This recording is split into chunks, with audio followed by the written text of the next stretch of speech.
Welcome to the Slop Farm. Enjoy the video.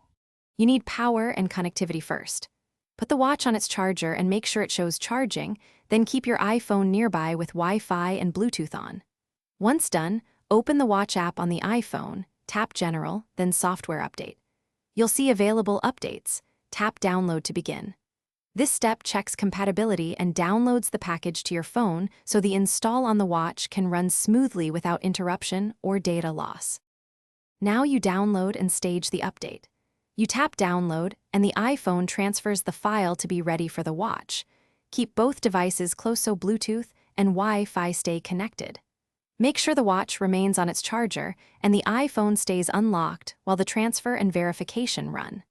If the download stalls, free storage on the watch by offloading apps or removing large media. This reduces install errors and lets you ready to install. Tap Install on the iPhone and the watch will apply the update.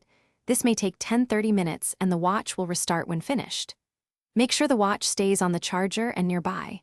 Once it boots, go to Settings right arrow General right arrow about to confirm the new watch OS version. If something goes wrong and the update fails, force restart by holding the digital crown and side button until the Apple logo appears, then retry the update. If persistent, use Finder/iTunes Restore as a last resort.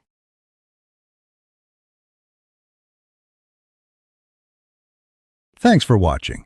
Consider subscribing if we helped you today.